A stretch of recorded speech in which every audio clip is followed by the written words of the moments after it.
하나님의 말씀 마태복음 6장 9절로 11절과 요한복음 21장 말씀을 읽도록 하겠습니다. 마태복음 6장 9절로 11절 계속해서 주기도문을 우리 함께 나누고 있습니다. 9절로 11절 제가 여러분이 교독합니다. 그러므로 너희는 이렇게 기도하라. 하늘에 계신 우리 아버지여, 이름이 거룩히 여김을 받으시오며 나라가 임하시오며 뜻이 하늘에서 이루어진 것 같이 땅에서도 이루어지이다. 다 같이 오늘 우리에게 일용할 양식을 주시옵고. 아멘. 요한복음 말씀 21장 9절로 14절 말씀 교독하겠습니다. 육지에 올라보니 숯불이 있는데 그 위에 생선이 놓였고 떡도 있더라.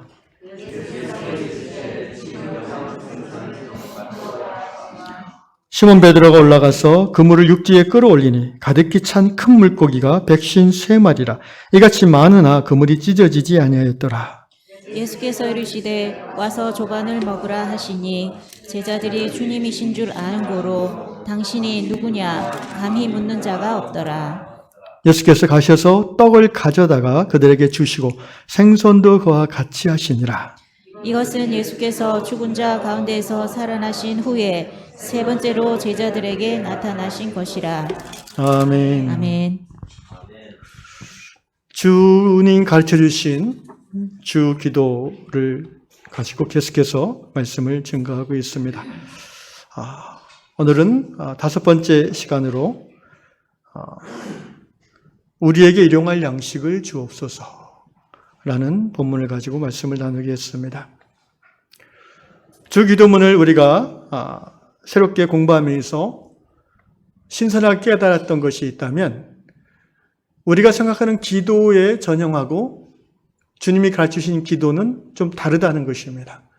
우리는 흔히 기도할 때 우리의 필요, 우리의 간구를 하나님께 올려드리는 것을 당연시하였는데 예수께서 우리에게 모범으로 가르치신 기도의 핵심은 우리의 필요가 아니라 하나님의 필요를 먼저 구하라라는 것이었습니다. 구체적으로 아버지의 이름이 이 땅 가운데에서 거룩히 여김을 받기를 기도하라. 그리고 그렇게 살아라 라는 것이고요. 아버지의 나라가 곧 예수의 다스림이 이 땅 가운데에 임하게 해달라고 기도하라고 가르쳐 주셨습니다. 더 나아가서 아버지의 뜻, 곧 창조주 하나님의 생명을 살리시고 풍성케 하시는 그 뜻이 하늘에서 이미 이루어졌고 이 땅에서 이제 이루어지기를 너희가 기도하라. 그리고 그렇게 살아라. 생명을 풍성케 하는 제자의 삶을 살아라 라고 우리에게 기도하라고 가르쳐 주셨습니다. 우리가 주기도문을 계속해서 말씀을 나누면서 이 첫 번째 교훈, 예수의 제자된 성도는 나의 필요를 하나님 옆에 우선적으로 구하는 것이 아니라 하나님의 필요를 구하는 자이구나라는 이 깨달음을 여러분 평생 붙잡고 기도하시기를 주의 이름으로 축원합니다. 내가 하나님의 필요를 구하면 하나님은 나의 필요를 채워주실 겁니다. 내가 나의 필요를 채우려고 아둥바둥 살면 나는 힘들고 곤비한 삶을 살지만 내가 그분의 필요를 채워드린 것을 살며 우선순위를 두면 곧 그의 나라와 그의 의를 먼저 구하면 우리에게 필요한 모든 것을 더해주시는 하나님이신 줄로 믿습니다. 오늘은 이제 하나님의 필요를 세 가지로 우리가 나누었고 이제 우리 사람의 필요, 곧 우리의 필요, 이제 세 가지를 앞으로 나눌 텐데 그 중에 첫 번째, 일용할 양식, 우리에게 일용할 양식을 주옵소서. 이 기도를 가지고 은혜를 나누겠습니다. 자, 먼저 이 말씀을 나누려면 양식이 여기서 뭘 의미하는가를 먼저 살펴볼 필요가 있습니다. 하루 세 끼 밥 달라는 것으로 우리가 보통 이해하는데 그러면서 한편으로는 좀 어색할 것입니다. 왜냐하면 기도하지 않아도 밥 세 끼 먹을 만한데, 그죠? 이게 정말 의미가 뭘까? 고대 기독교 교부들의 이 부분에 대한 해석을 찾아보니까 암브로시우스나 키프리아누스 또 어거스틴 같은 고대 기독교 교부들은 주로 이 일용할 양식에서의 양식을 영적으로 해석했습니다. 암브로시우스는 성찬의 떡을 매일 주옵소서 이렇게 해석을 했고요. 키프리아누스는 일용할 양식이란 것은 곧 그리스도 자신을 우리에게 매일 달라는 기도이다. 왜냐하면 예수께서 요한복음에서 나는 생명의 떡이다. 나는 생명의 밥이다라고 말씀하셨기 때문입니다. 어거스틴은 이 일용할 양식을 하나님의 말씀, 매일의 말씀으로 해석해서 우리는 날마다 말씀을 달라고 기도해야 된다. 이렇게 해석을 했습니다. 되게 영적으로 해석하는 경향이 강합니다. 왜냐하면 고대 기독교, 초대 기독교에는 이원론적 플라톤 철학의 영향을 받아서 로마 문화 속에서 이원론적 성향이 기독교에 많이 스며들어 있기 때문입니다. 중세로 넘어오면 좀 더 균형 있는 이 양식에 대한 해석을 제공합니다. 중세 종교개혁자들, 곧 마틴 루스터 목사님이나 켈빈 목사님 같은 경우는 이 양식을 어떻게 해석했냐면은 성도가 이 세상에서 살아감에 필요한 모든 것들이라고 확장 해석했습니다. 단지 이 세상에 살아가면서 이렇게 먹을 식량만을 의미하는 것이 아니라 성도가 살아감에 있어 필요한 모든 것, 집도 필요하고, 물질도 필요하고, 건강도 필요하고, 그 다음에 옷도 필요하고, 더 나아가서 좋은 문화도 필요하고, 좋은 이웃도 필요하고, 심지어 마틴 루터는 좋은 정부를 주시기를 기도해라 이렇게 했습니다. 왜냐하면 정부가 악하면, 또 곧 통치자가 악하면 우리의 삶이 굉장히 힘들어지기 때문입니다. 그런데 마틴 루터는 재밌게도 이 모든 살아감에 필요한 것들을 하나님께 구하되 그러나 귀금속류, 그 사치품은 구하면 안 된다 이렇게 강조했습니다. 절제와 절제의 삶, 경제적으로 검소한 삶을 강조한 것이죠. 동시대의 칼빈 목사님도 같은 해석을 하되 한 가지 금하는 것은 칼빈 같은 경우는 금욕적인 성향이 좀 더 있어서 불필요한 쾌락을 위한 물질을 구하면 안 된다 이렇게 경고했습니다. 그리고 19세기, 20세기 현대신학자들은 대체로 중세 개혁자들의 해석과 비슷한 해석을 하고 있습니다. 그렇다면 오늘 우리는 이 기도를 하면서 오늘 우리에게 일용할 양식을 주옵소서 할 때 양식이란 것을 단순히 하루 세 끼 밥으로 국한하는 것이 아니라 우리가 이 세상에서 성도로 살아가며 필요한 모든 것을 하나님께 구하라는 의미로 기도해야 되겠습니다. 아멘. 두 번째로 왜 일용할 양식을 구하라고 하셨는가? 어거스틴이 주 4세기 이제 고대 기독교의 신학의 틀을 놓았던 그 유명한 어거스틴이 이런 의심을 했습니다. 분명히 예수께서 마태복음에서 너희는 무엇을 먹을까, 무엇을 마실까 염려하지 말고 그런 것들 구하지 말고 너희 하늘 아버지께서 저 들의 꽃을 보라, 공중의 새를 보라, 다 알아서 먹이신다. 너희는 먼저 그의 나라 그 일을 구하라 라고 말씀하신 예수님께서 우리에게 하루 세 끼 밥을 구하라고 하실 리가 없다. 그러므로 이것은 일용할 양식이 아니라 일용할 말씀이다. 이렇게 해석을 했는데요. 비슷한 의문이 오늘 우리에게 주어집니다. 어거스틴의 이야기가 아니더라도 적어도 성도, 거듭난 하나님의 자녀라면 우리가 우리의 필요로 넘버원을 기도할 때에 물질을 구한다? 물론 실제적으로는 좋지만 뭔가 그래도 거룩한 것을 추구하는 성도의 삶에 잘 어울리지 않는 느낌이 있습니다. 적어도 우리가 우리의 필요로서 첫 번째 구하려면 주님, 우리에게 믿음을 주옵소서. 아멘? 그렇게 기도해야 될 것 같은데 이상하게도 예수님은 그렇게 가르쳐 주시지 않고 매일 일용할 양식을 구하라고 가르쳐 주셨어요. 왜 그랬을까? 궁금한 생각이 들어서 묵상을 해보고 연구를 해봤습니다.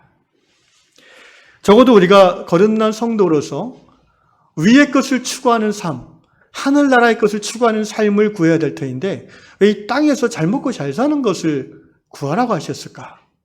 우리는 궁금합니다. 그 이유는 몇 가지가 정리할 수가 있는데 첫째는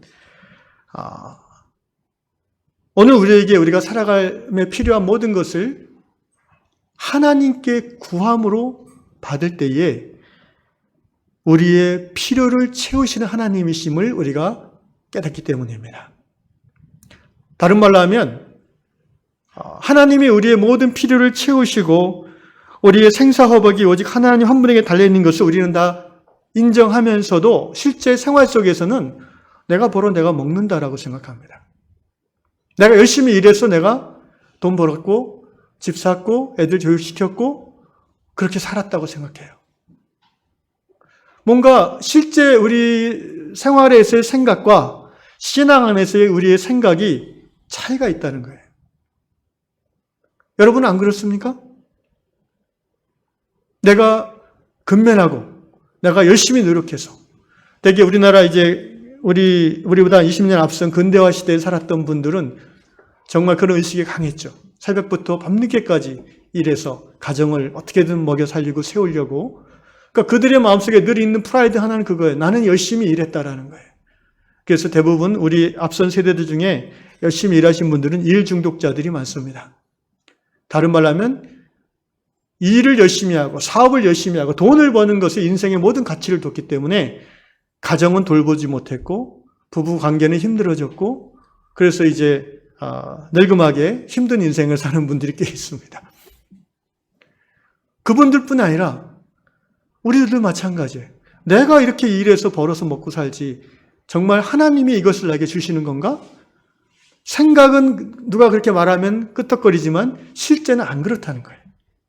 그런데 이것이야말로 우리 신앙의 위기라는 것을 아셔야 됩니다. 우리가 일용할 양식을 구해야 되는 그 근거는 출애굽기에 나옵니다. 여러분 출애굽기에서 하나님께서 노예 생활하던 애굽의 노예 생활하던 이스라엘 백성들을 Let my people go, 내 백성을 가게 하라. 모세를 통해서 바로에게 얘기하시고 10가지 재앙을 통해서 바로를 두렵게 하시며 끌어내셨죠. 광야에서 그들이 나를 경배하리라. 그래서 몇 년을 광야 생활했어요? 40년을 무려. 그걸 광야 훈련이라고 표현합니다. 그럼 광야 생활이 왜 훈련인가? 무슨 목적의 훈련인가? 딱 한 가지예요. 물질 의지하고 사람 의지하고 사는 게 아니라 하나님만 의지하고 사는 훈련이에요. 그게 가능한 게 광야예요. 왜 그런지 아십니까? 광야는 내가 뭘 열심히 해서 벌어먹을 게 없어요. 광야는 사냥도 못하고요. 농사도 못 져요. 그럼 어떻게 먹고 살아요? 하나님이 주셔야 먹고 살아요. 그래서 출애굽기 16장에 보면 하나님이 물을 주시지 않으면 다 목말라 죽어요. 그래서 마라의 쓴물을 하나님께서 모세를 통해서 나뭇가지를 던져서 단물로 만드시고 바위를 쳐서 물을 쏟게 하시고 40년 내내 200만 명 가까운 사람과 가축들이 그렇게 먹고 살았어요. 그리고 저녁에는 메추라기 떼를 몰아주시고 아침에는 뭘 주셨어요? 만나. 만나의 뜻은 원래 만후 아람어로 이게 뭐냐 이런 의미예요. What's this? 이게 뭐냐? 에서 나온 것이 만나. 하얀색 까끌까끌한 눈과 같은 가루인데 그걸 모아가지고 이렇게 튀겨 먹기도 하고 구워 먹기도 하고 약간 달짝지근한 맛이 나는 4개월도 아니고 4년도 아니고 40년을 그렇게.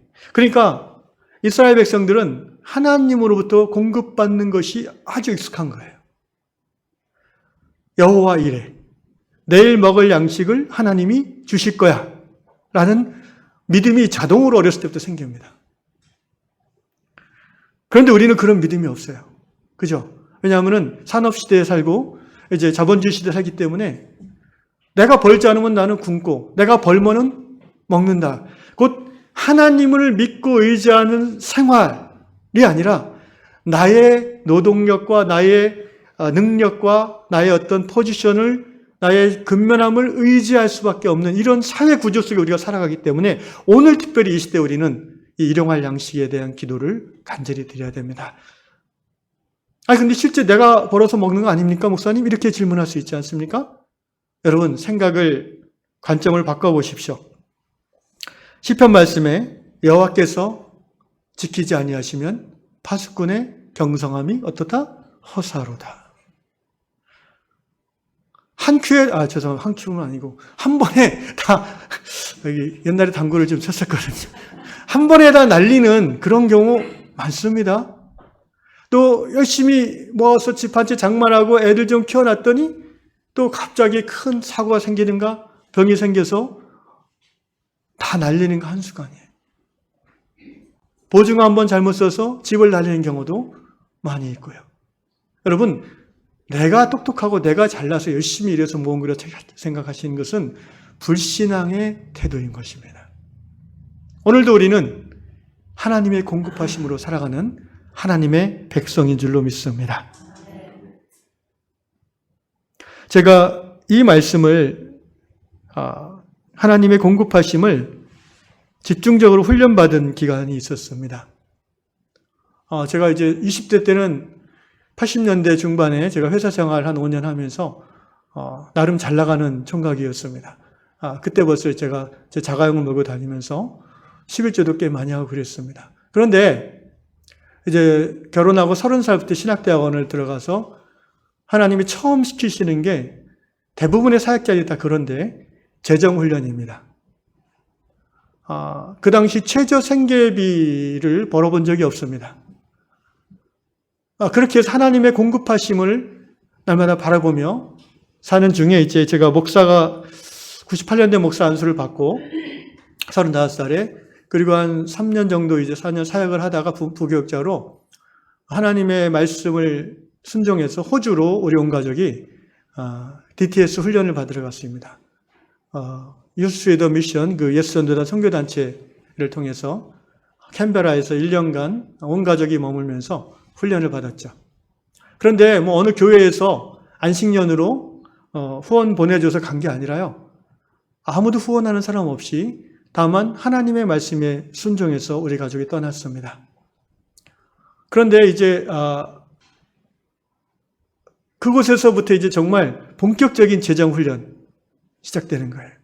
제가 이제 그 가장으로서 이렇게 통장 관리하고 그랬는데 토요일마다 이제 온 가족이 이제 외출해서 그 은행 ATM 기계에 가서 카드를 찍어보는, 저 혼자 찍어봐요 보통. 가면은 통장이 얼마 남았나가 이제 달러로 표시가 돼요. 어떤 때는 $80 남은 적도 있었어요. 그럼 이제 ATM 앞에서 기도합니다. 주여. 그러니까 지금 얘기하는 주제로 표현하자면 일용할 양식을 구하는 거죠. 다음 주 토요일 날 우리 애들하고 햄버거를 먹게 도와주십시오. 주님, 이렇게 이제 기도를 합니다. 그래 다음 주 토요일 날 이제 그래도 80불 있으니까 햄버거 한번 먹어야지. 나와서 이제 ATM을 찍어보면은 한 번은 한 200만 원이 들어와 있는 적도 있었고요. 어떤 때는 한 40만 원, 50만 원 이렇게 들어온 적도 있어요. 근데 누가 보내는지 알 때도 있고 내가 모르는 이름으로 보낼 때도 있어요. 물론 나중에 이제 추측해 보건대 제가 섬기던 교회의 어떤 권사님이나 또 집사님이 기도 중에 새벽 기도 중에 하나님의 음성 듣고 이제 보낸 경우가 몇 번 있었고요. 태국에서도 훈련 받을 때도 그런 경험을 했었습니다. 그래서 제가 그 호주 가기 전에 시편 말씀을 이제 하나님께서 주셨는데, 왜냐하면 이제 가장으로서 걱정되잖아요. 그 비행기값 훈련받을 비용만 딱 이제 준비해서 갔는데, 거기서 그럼 어떻게 먹고 살까? 그렇다고 이제 형님들한테, 가족들한테 이렇게 손을 벌리기도 제 믿음이, 자존심이 허락하지 않았습니다. 그래서 그럼 하나님만 의지하고 가자 결단하고, 그때 주신 말씀 중에 하나가 37편 34편 10절인데 젊은 사자는 궁핍하여 주릴지라도 여호와를 찾는 자들은 모든 좋은 것에 부족함이 없으리로다. 아멘. 또 하나 지금 시편 어디인지 기억이 안 나는데 하나님께서 의인의 자녀들을 유리 걸식하지 않게 하시는도다 라는 말씀이 있어요.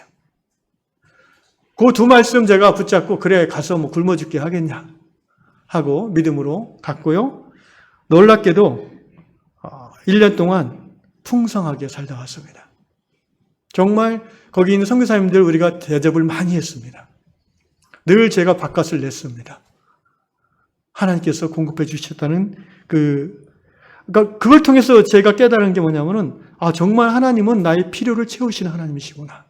아멘. 우리에게 일용할 양식을 주옵소서라고 우리가 기도해야 되는 첫 번째 이유는, 예수께서 그렇게 기도하라고 명하신 첫 번째 이유는 네가 네 힘으로 사는 거 아니다 라는 것을 날마다 고백하라는 것입니다. 두 번째로 예수께서 우리에게 일용할 양식을 날마다 우리의 첫 번째 필요로 구하라고 하신 이유는, 하나님께서 우리가 인간이 배가 불러야 만족한 자임을 아시기 때문입니다.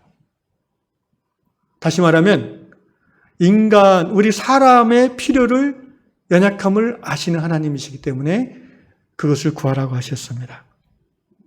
여러분, 물질에 대한 욕구는 우리가 살아있는 동안 늘 갖게 됩니다. 그것은 정상적인 것입니다. 우리가 아무리 거룩하게 살고 세속을 떠나 수도원에 들어가서 중보기도 하는 삶을 산다 해도요, 수도사들도 밥은 먹고 살아야 됩니다. 그렇지 않습니까? 최소한의 옷과 잠자리는 가져야 됩니다.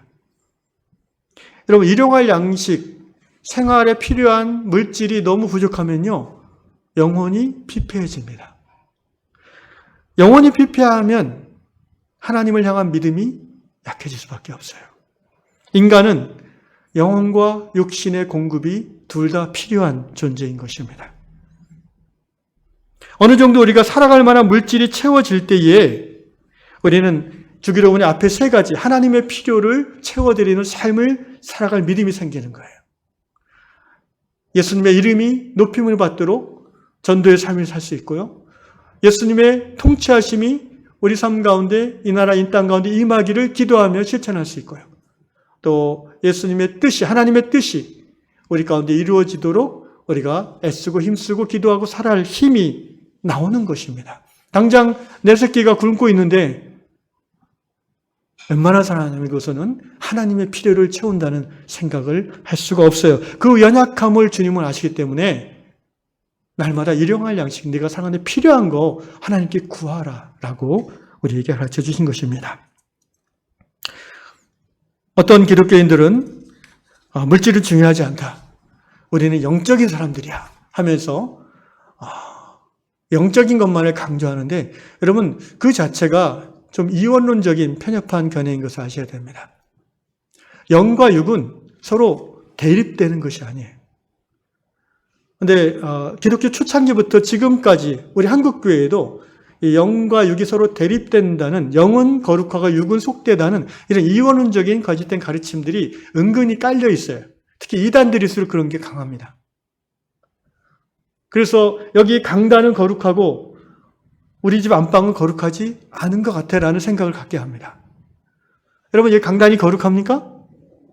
이 강단은 물론 거룩합니다. 왜 거룩한지 아십니까? 여기가 강단이어서 거룩한 게 아니라 여기서 하나님의 말씀이 선포되기 때문에 거룩한 거예요. 아멘? 여러분 안방은 그럼 속됩니까? 아니죠. 거기가 성소잖아요. 거기서 하나님 앞에 기도하면 그곳이 성소고 거기가 거룩한 하나님의 임재가 있는 곳입니다.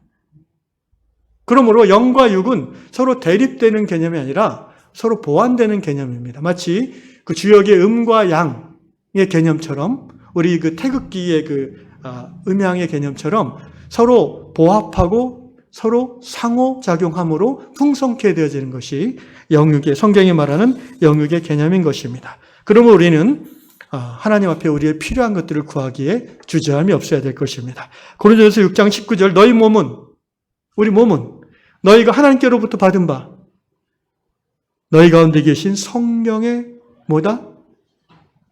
성령의 성전인 것을 알지 못하느냐. 자, 우리 가슴에 손을 얹고 따라해 봅시다. 나는 성령의 전이다. 좀 의역해서 말하면 내 안에 하나님이 계십니다. 아멘? 그러므로 몸 관리를 잘 하시기 바랍니다. 하나님이 주신 그 기간 중에 몸이 망가져서 하나님 나라 사명 감당 못하면 그것이 불충한 걸로 아시고 건강관리 유의하시기를 주의 이름으로 축원합니다. 이 성전인 몸이 너무 편식해가지고 이렇게 막 여기저기 불필요한 살들이 많아지면은 심장이 약해져서 어떻게 돼요? 하나님 주시는 사명 감당 못하고 하나님이 야, 너 아직 올 때가 안 됐는데 왜 왔냐? 이러면 어떡하래요? 하나님이 정해주신 그 기간 건강한 몸으로 건강한 영으로 날마다 살아가시기를 주의 이름으로 축원합니다. 세 번째로 우리에게 일용할 양식을 구하기를 명하신 이유는요. 하나님의 속성이 먹이기를 기뻐하세요. 잘 들어보세요. 하나님은 당신이 사랑하는 자녀들을 먹이는 걸 좋아하신다니까요. 어떻게 그렇습니까? 처음 들어보는 말씀입니까? 잘 곰곰이 생각해 보세요. 자, 창세기 1장, 2장에 보시면, 1장에 보시면, 하나님이 사람을 6번째 날에 만드셨죠? 그죠? 그 전에 하나님이 뭘 만들어 놓으셨어요? 인간 중심으로 보면은 먹을 거를 만들어 놓으셨어요. 씨 열매 맺는 채소와 과일, 각종 실과. 만약에 그거 안 만들고 먼저 사람부터 만들었으면 뭐 먹고 살겠어요? 그걸 아시는 하나님이 우리 사람 먹을 걸 다 준비해 놓으신 다음에 마지막으로 당신의 형상을 따라 하나님을 대리해서 피조세계를 관리하는 자로 청지기로 사람을 만드신 거예요. 성경에 보면 또 하나님의 종들을 먹이시는 이야기들이 나옵니다. 열왕기상 19장에 보시면 하나님의 사람 엘리야가 갈멜산에서 바알 선지자 450명을 불로 소멸하고 그리고 이제 하나님의 승리를 선포한 후에 그 다음날 아합 왕의 왕비인 이세벨의 협박을 받아서 낙심하고 두려움에 빠져서 도망가게 하는 장면이 나와요. 북이스라엘에서 남유다로 쭉 내려와서 유다 강야 로뎀 나무 아래에서 엘리야가 뭐라고 합니까? 너무 지치고 너무 힘들고 자기 조상들과 자기를 비교해 보니까 너무 한심해서 이렇게 하나님 앞에 탄식합니다. 여호와여 이제 족하오니 내 생명을 취하소서. 그럼 하나님의 종들도 너무 지치고 힘들고 그러면은 이제 하나님께 가고 싶은 마음이 드는 거예요. 그런데 우리가 가고 싶다고 해서 가는 겁니까? 아닙니다. 하나님이 오라고 하실 때 가는 겁니다. 아멘. 그러므로 여러분 사명자는 하나님의 사명이 끝나기 전까지는 죽지 않습니다. 여러분이 하나님 주신 수명만큼 살고 싶으면 사명자가 다 되시기를 주의 이름으로 축원합니다.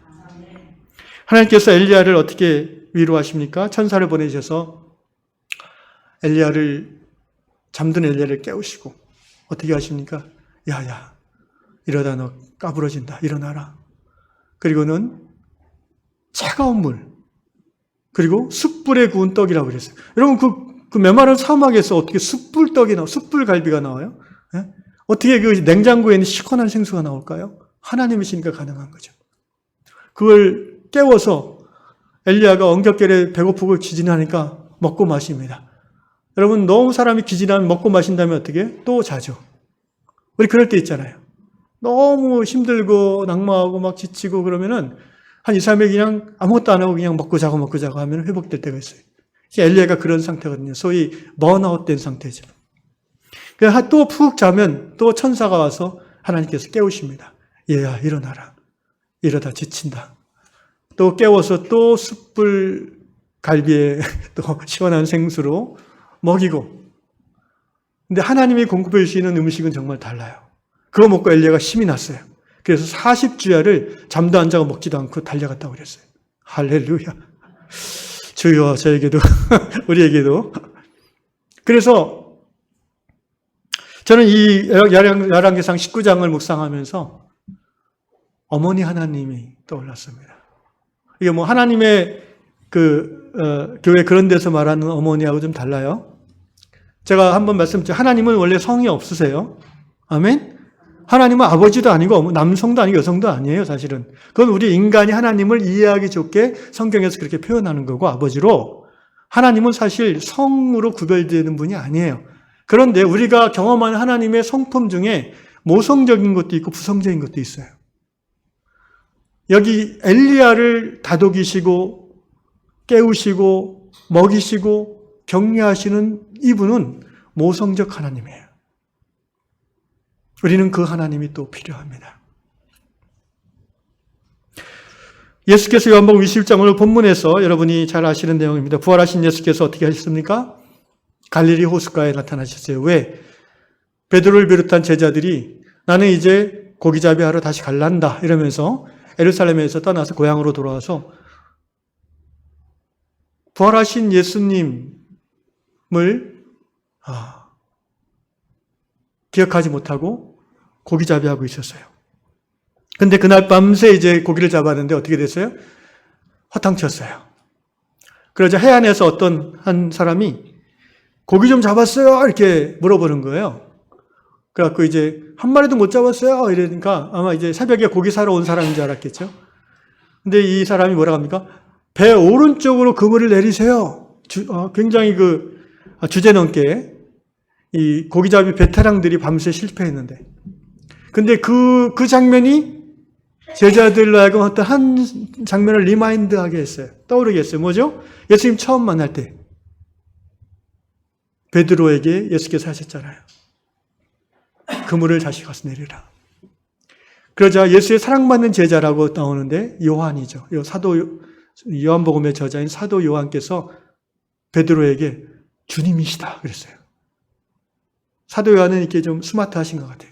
주님이시다 딱 알아봤어요. 그때 어떻게 됩니까? 본문에 보니까 베드로가 겉옷을 딱 들고 바다에 풍덩 빠져서 헤엄쳐서, 원래 우리 베드로 사도님은 좀 성격이 급하세요. 열심히 달려왔죠. 어쨌든 해안가에 제자들이 7명이 와서 보니까 예수님이 뭐하고 계세요 거기서? 아침 차려놓고 계세요. 여기 또 숯불이 나옵니다. 예수님이 어디서 숯불을 구하셨는지 모르겠는데 어쨌든 그 당시 숯불 하면은 그 최고의 요리 기구잖아요.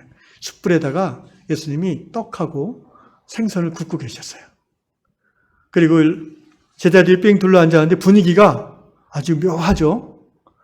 예수님이 부활하셔서 오신 것을 알겠는데 차마 당신 정말 부활하신 겁니까? 물어볼 그 엄숙함, 분위기가 뭔가 이렇게 약간 무거우면서도 뭔가 흥분되는 분위기예요. 아마 그 식사 자리가. 저는 그런 느낌을 받습니다. 그때 이제 예수께서 가서 잡은 고기 좀 가져와 봐라. 그래서 베드로가 가서 그물을 펼쳐서 고기를 빼려면 하나하나 이렇게 빼니까 3개 되잖아요. 몇 마리입니까? 아시는 분? 예. 머나미 볼펜 숫자입니다. 153. 그 간증 아시죠?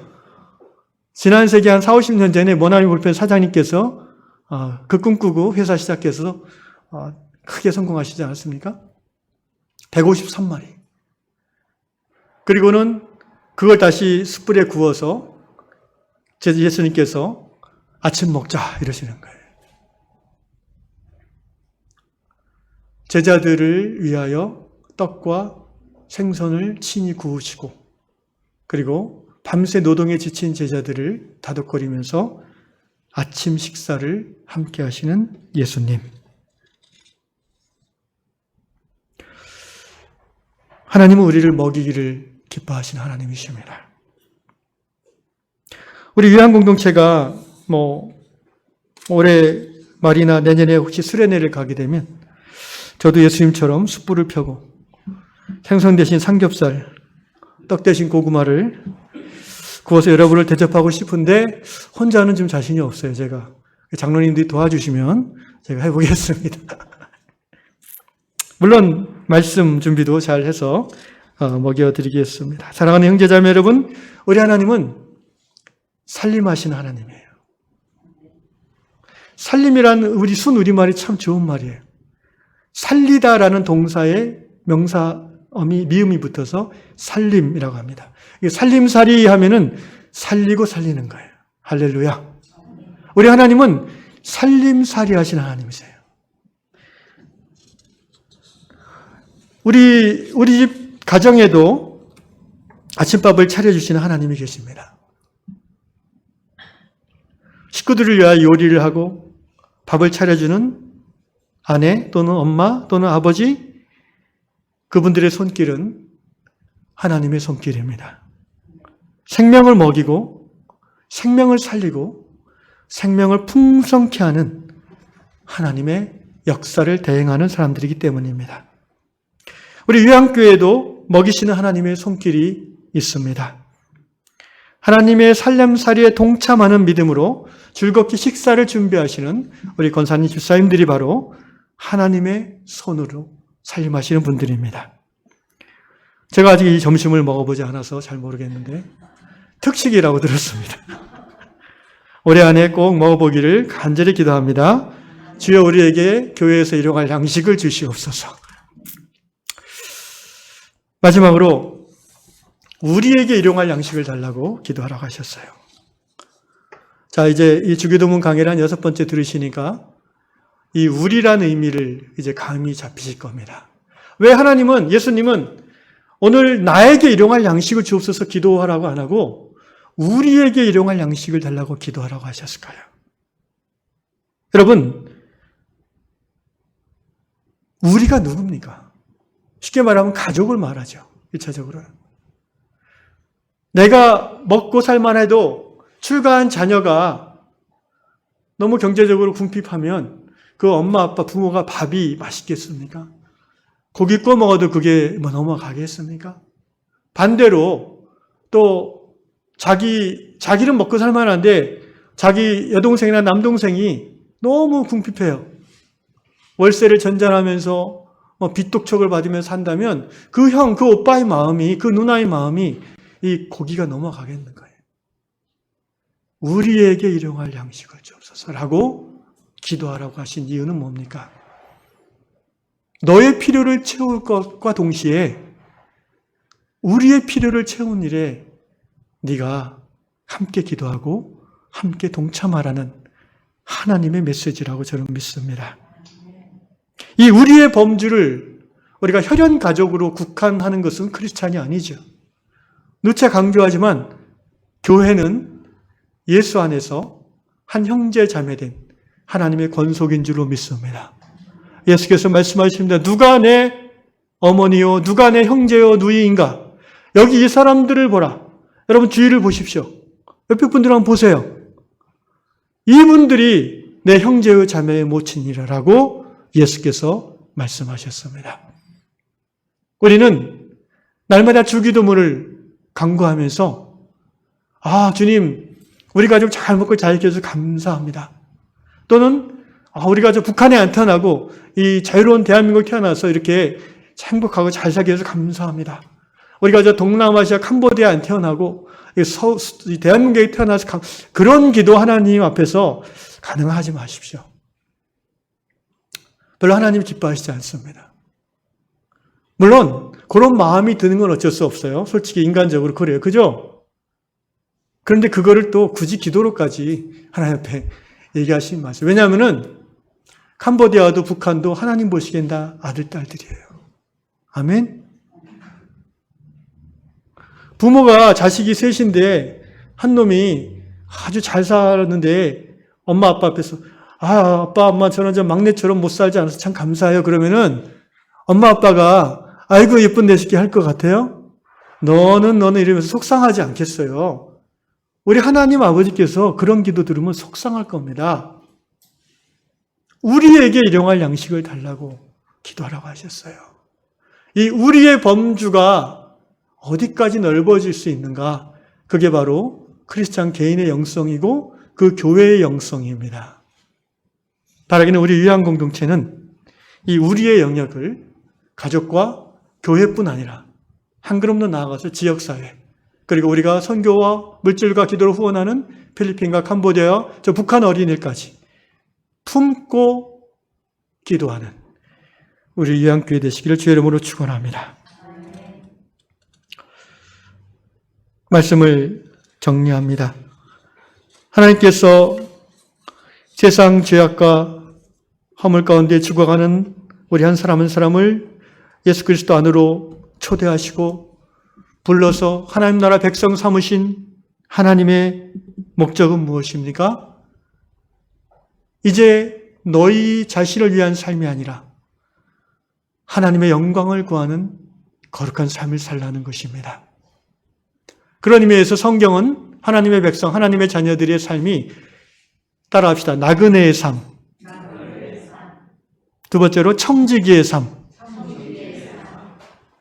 우리의 삶의 태도를 지칭하는 두 가지 이 성경적 영성이 바로 나그네와 청직입니다. 여러분, 나그네의 특징이 뭔지 아십니까? 나그네는 어느 한 곳에 튼튼하게 집 짓고 사는 사람이 아니에요. 여행자예요. 하나님이 가라는 곳에 가서 머물다가, 살다가, 하나님이 공급하시는 만큼으로 살다가, 또 하나님이 옮기라면 옮기는 게 나그네의 영성이에요. 그러므로 나그네의 삶을 사는 성도는 이렇게 막 100kg씩 들고 다니지 않아요. 여러분, 여행 다닐 때 가방이 양쪽 50kg면 그 여행 다닐 수 있겠어요? 가능한 한 짐을 가볍게 하는 게 나그네예요. 우리가 이 땅에서 하나님의 백성, 그리스도의 제자로서 나그네의 삶을 산다는 것은요, 너무 많은 것을 갖는 것을 원하지 않는 거예요. 제가 하나님이 주신 능력이 있어서 연봉이 10억인데 뭐 이거 어떡합니까? 이렇게 저는 안 벌려고 하는데 막 줘요. 이렇게 그럴 수도 있겠죠. 그거 하나님 주신 블레싱, 복입니다. 그런데 그걸 꼭 당신이 다 꼭꼭 싸워서 집을 3채, 4채, 차를 3대, 4대 가질 필요가 있을까요? 그러고도 당신이 나그네라고, 크리스찬이라고 얘기할 수 있을까요?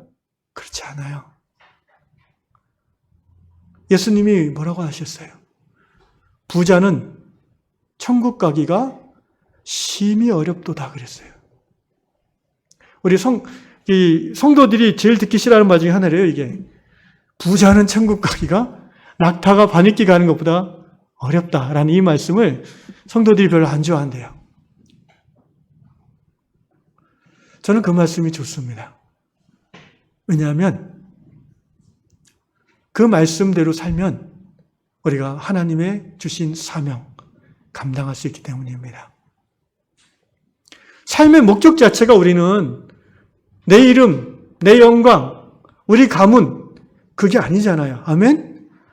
우리는 인생의 목적이 예수 안에서 확 바뀐 사람들이에요. 바뀌어 가고 있는 사람들이기도 하고요.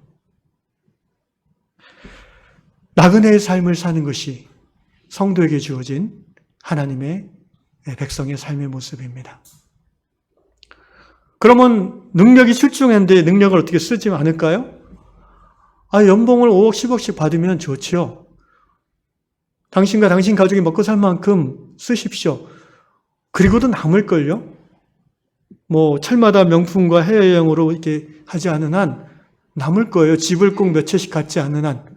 그러면은 그 남는 거는 하나님께서 왜 그렇게 많이 주셨겠어요, 당신한테? 이 땅에 쌓아두라고? 아니죠. 어디에 쌓아두라고 하셨습니까? 하늘에 쌓아두라고 하셨잖아요. 거기는 좀도 없고 도둑도 없어요. 무슨 말입니까? 아까 우리가 주기도문에서 말씀한 아버지의 이름이, 아버지의 나라가, 아버지의 뜻이 이루어지는 그 일을 위해서 하나님이 내게 주신 것 흘려보내라는 거예요. 나누라는 거예요. 여러분, 그런 의미에서 10의 1조 제도는 이제 바뀔 필요가 있어요. 많은 성도들이 대부분 한국교회 교단도 그런데 여러분 그거 아십니까? 10의 1조는 신약의 의무가 아니에요. 그건 구약적인 개념이에요. 그리고 신약적인 개념은 뭔지 아세요? 율법의 완성, 예수님을 통해서 이루어진 신약의 개념은 뭐냐면은 전부 다 하나님 거라는 거예요. 하나님이 너에게 어떻게 했다? 맡겨준 거라는 거예요. 그러므로 연봉이 5억인 사람과 연봉이 5천인 사람이 똑같이 10%를 내는 것은요, 성경적이 아니에요. 물론 의무로 내야 되는 것 자체가 성경적이 아니에요. 신약성서의 개념이 아니에요. 신약성경에서 헌금에 대해서 얘기하는 유일한 말씀은요, 자원하여, 고린도후서에 나오는 자원하여 즐거움으로 내는 거예요. 그 외에 신약의 명령은 없어요. 그런데 여러분 세상에서도요, 연봉 10억인 사람하고 연봉 1억인 사람은 세금이 달라요. 그렇지 않아요? 연봉 저는 모르겠는데 어쨌든 꽤 많은 사람은 40 몇 프로 세금 내요. 근데 연봉 5천 이만인 사람들은 적게 내잖아요.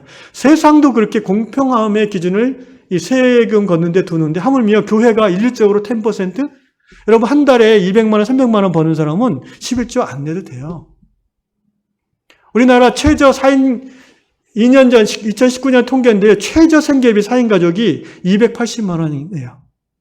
한국노총에서 발표한 표준 생계비는요, 표준 기준 580만 원이에요, 4인 가족. 근데 한 달에 가장이 300만 원 벌면 11조를 내는 게 가능하겠어요? 저 사람은 11조도 안 해. 여러분 그렇게 생각하면 안 돼요. 얼마나 힘들까? 표준 생활비로 너 안 돼서 살아가는 게 얼마나 힘들까? 우리가 도와줘야 됩니다. 나는 한 달에 5천만 원 벌어. 500만 원 11조 내. 아니에요. 교회에다가는 그것만 내세요.